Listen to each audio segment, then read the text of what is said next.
یہ بات یاد رکھنی ضروری ہے کہ حضور اقدس نبی کریم سرور دو عالم صلی اللہ علیہ وسلم سے پہلے جتنے انبیاء کرام علیہم السلام تشریف لائے، ان سب کا تقریباً معاملہ یہ تھا کہ وہ کسی خاص قوم کے لیے، کسی خاص قبیلے کے لیے بھیجے گئے تھے، اور ان کی رسالت کا دائرہ کار کسی خاص زمانے کی حد تک محدود تھا۔ لہذا ان پر جو کتابیں یا صحیفے نازل ہوئے وہ خود انہی کے عہد مبارک کے لیے تھے، اور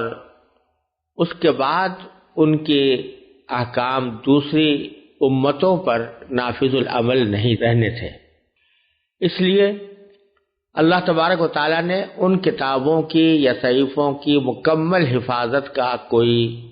خدائی انتظام نہیں فرمایا۔ چنانچہ وہ کتابیں جس طرح نازل ہوئی تھیں، یہ نہیں کہا جا سکتا کہ وہ بعین ہی اسی شکل میں محفوظ ہیں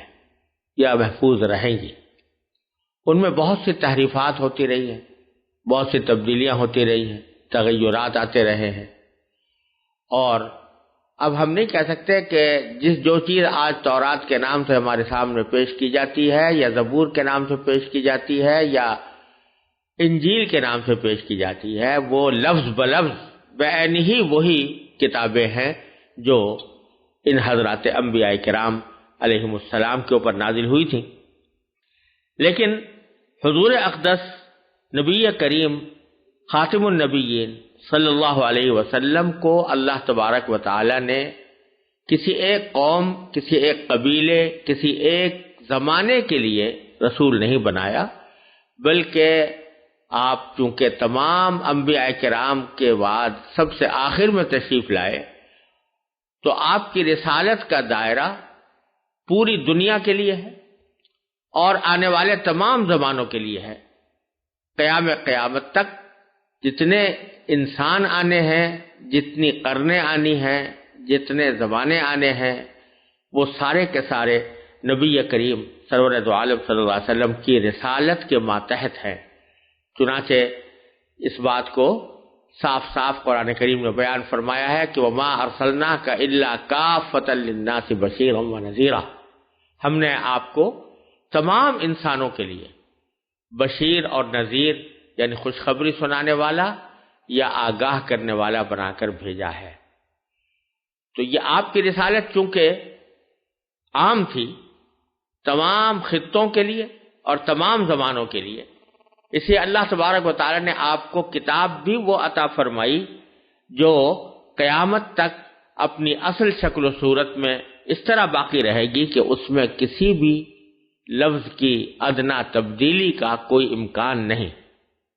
قرآن کریم نے اس لیے صاف صاف فرما دیا کہ انا نحن نزلنا الذکر وانا لہ لحافظون، کہ ہم نے ہی یہ قرآن اتارا ہے اور ہم ہی اس کی حفاظت کریں گے۔ اب اللہ تعالیٰ نے اس کی حفاظت کا ذمہ لیا تو اس کو مختلف طریقوں سے اللہ تبارک و تعالیٰ نے اس کا انتظام فرمایا۔ ایک تو میں نے عرض کیا کہ تحریری شکل میں جو کچھ کارروائیاں کی گئیں ان کی ابتدا نبی کریم صلی اللہ علیہ وسلم کے عہد مبارک سے ہوئی۔ صدیق اکبر کے زمانے میں ایک مکمل نسخہ تیار ہوا، حضرت عثمان نے 7 نسخے اس کے ساری دنیا میں بھیجے، لیکن جیسا میں نے پہلے عرض کیا کہ اصل حفاظت لوگوں کے حافظوں کے ذریعے اس طرح کی جا رہی تھی کہ بے شمار حفاظ حضور اقدس صلی اللہ علیہ وسلم کے عہد مبارک میں بھی اور پھر خلفائے راشدین کے زمانے میں بھی موجود رہے، اور یہ مسلمانوں کا ایک بہت محترم علم ہو گیا کہ وہ اپنے بچوں کو قرآن کریم حفظ کرائیں۔ چنانچہ کوئی زمانہ ایسا خالی نہیں رہا جس میں قرآن کریم کو یاد رکھنے والے لاکھوں کی تعداد میں موجود نہ ہوں۔ اور الحمدللہ یہ بات پورے دعوے کے ساتھ کہی جا سکتی ہے کہ اگر بالفرض خدا نہ خواستہ دشمنان اسلام قرآن کریم کے لکھے ہوئے نسخے تمام کے تمام بالفرض جلانے یا ختم کرنے پر قادر ہو جائیں تو بھی قرآن کریم کو ختم کرنا کسی کے بس کی بات نہیں، کیونکہ ایک بچہ بھی کھڑے ہو کر پورا قرآن لکھوا سکتا ہے۔ اللہ تبارک و تعالی نے یہ اس کی حفاظت کا خصوصی انتظام فرمایا۔ جب قرآن کریم کے نسخے لوگوں کے پاس پہنچے اور قرآن کریم اپنی تحریری شکل میں لوگوں کے گھروں میں محفوظ ہوا، تو جو لوگ حافظ نہیں تھے ان کا معمول یہ تھا کہ وہ قرآن کریم کو دیکھ کر تلاوت کیا کرتے تھے، کیونکہ قرآن کریم کو جس طرح سمجھنا اور اس پر عمل کرنا ضروری ہے، اسی طرح اس کے الفاظ کی تلاوت بھی بذات خود ایک عبادت ہے۔ اور حدیث میں نبی کریم سرور دو عالم صلی اللہ علیہ وسلم سے یہ ارشاد مروی ہے کہ آپ نے فرمایا کہ جو کوئی قرآن کریم کی تلاوت کرے تو ہر حرف، ایک حرف کی تلاوت پر 10 نیکیاں اس کے نامہ اعمال میں لکھی جاتی ہیں۔ لہذا صحابہ کرام ہی کے دور سے مسلمانوں میں یہ معمول چلا آتا رہا ہے کہ مسلمان صبح کو کسی اور کام میں لگنے سے پہلے قرآن کریم کی کچھ تلاوت کرتے تھے۔ تلاوت کی یہ مقدار شروع میں صحابہ و تابعین کے زمانے میں اتنی زیادہ ہوتی تھی کہ ان حضرات نے تقریباً قرآن کریم کو 7 حصوں میں تقسیم کر کے یہ پروگرام بنایا تھا، اور یہ بلکہ معمول بنایا تھا کہ وہ ہر ہفتے ایک قرآن کریم کی تلاوت مکمل کر لیں۔ چنانچہ اس لحاظ سے انہوں نے قرآن کریم کو 7 حصوں میں تقسیم کیا، ان میں سے ہر حصہ ایک حزب یا ایک منزل کہلاتا ہے۔ آپ حضرات اگر ہمارے قرآن کریم کے چھپے ہوئے نسخوں کو دیکھیں تو جگہ جگہ اس میں حزب لکھا ہوا نظر آئے گا، اور یہ 7 حزب ہے۔ مثلا پہلا حزب جو ہے وہ سورہ بقرہ سے شروع ہوتا ہے، الف لام میم سے شروع ہوتا ہے، اور سورہ انعام پر جا کر ختم ہوتا ہے۔ تو یہ ایک حزب ہے، یعنی 7 تقریباً پارے ہیں، یا 6 یا 7 پارے ہیں، اور اس طرح 7 احزاب یعنی 7 حزب پڑھ لینے سے ہر روز اگر ایک حزب پڑھا جائے تو ایک ہفتے میں قرآن کریم ختم ہو جاتا تھا۔ اس لیے ان کو احزاب یا منزلوں کی شکل میں تعبیر کیا گیا، اور قرآن کریم کے مختلف نسخوں میں یہ اسی طرح لکھا ہوا بھی موجود ہے۔ ایک اور تقسیم قرآن کریم کی اس طرح ہوئی کہ اس کو 30 حصوں میں تقسیم کیا گیا، اور ہر حصے کو ایک جز یا ایک پارہ کہا جاتا ہے۔ یہ کام کس زمانے میں ہوا اس کی کوئی قابل اعتماد شہادت ہمارے پاس موجود نہیں ہے، لیکن شروع سے یہ 30 پارے چلے آتے ہیں۔ لوگوں کا خیال ہے کہ شاید جب حضرت عثمان رضی اللہ تعالیٰ عنہ نے قرآن کریم کے نسخے تیار کرا کر مختلف جگہوں پر بھیجے تو شاید انہوں نے تحریر کی سہولت کے لیے اس کو 30 حصوں میں تقسیم کر دیا ہو، اور ہر پارہ ایک جز قرار پایا ہو۔ شاید اس وقت سے یہ اب 30 پارے چلے آتے ہو، لیکن کوئی بہت زیادہ مستند اور قابل اعتماد شہادت یہ نہیں ہے کہ یہ کب سے ہوا۔ یہ بات یاد رکھنی چاہیے کہ یہ پارے جو ہیں یہ کسی مضمون کے حساب سے نہیں بنائے گئے، بلکہ بعض اوقات ایسا ہوتا ہے کہ انتہائی ادھوری بات پر پارہ ختم ہو جاتا ہے اور نیا پارہ شروع ہو جاتا ہے۔ ایک بات کا ایک حصہ پچھلے پارے میں ہے اور دوسرا حصہ دوسرے پارے میں ہے، جیسے کہ مثلا سبحان الذی اسریٰ والا پارہ جو ہے وہ حضرت موسیٰ اور حضرت خضر علیہ السلام کے واقعے کے سلسلے میں ایک واقعہ بیان کیا گیا ہے، اور وہ ابھی واقعہ ادھورا ہی تھا کہ اسی میں دوسرا پارہ قال الم اقل لک شروع ہو گیا۔ تو اس طرح بھی بعض پارے شروع ہوئے ہیں، لہذا یہ تقسیم معنی کے اعتبار سے نہیں ہے، مضمون کے اعتبار سے نہیں ہے، بلکہ یہ 30 مساوی حصے بنا دیے گئے ہیں۔ اور بعض علماء کرام نے یہ بات فرمائی ہے، اور قرین قیاس بھی ہے، کہ شاید مکتبوں میں بچوں کو قرآن کریم پڑھانے کے لیے یہ تقسیم کی گئی تھی، تاکہ وہ تھوڑے تھوڑے وقفے سے ایک مساوی مقدار اچھی طرح پڑھ سکیں، اس کو ہضم کر سکیں، پھر اس کے بعد پھر آگے بڑھیں۔ ان کو پارے کہا جاتا ہے۔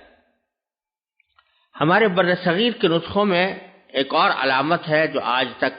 قرآن کریم پر لکھی ہوئی نظر آتی ہے، اس کو رکوع کہتے ہیں، اور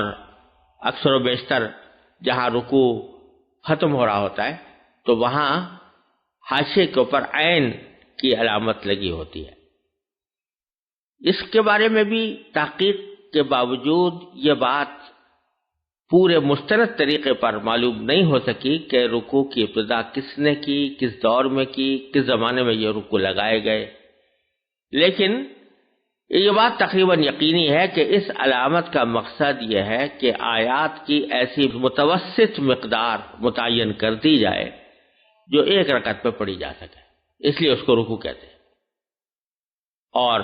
اس جگہ جا کر رکوع کیا جاتا ہے۔ اور بعض حضرات نے حساب لگا کر بتایا ہے کہ اگر کوئی آدمی تراویح کے اندر روزانہ ایک رکعت میں ایک رکوع پڑھے، گویا تراویح کی 20 رکعتوں میں 20 رکعت کی تلاوت کرے، تو اس طرح روزانہ اگر اس طرح اس معمول کے ساتھ قرآن کریم کی تلاوت کرے تو 27ویں شب میں اس کا قرآن کریم ختم ہو سکتا ہے۔ ایک اور کام جو قرآن کریم کی تلاوت کو آسان کرنے کے لیے کیا گیا وہ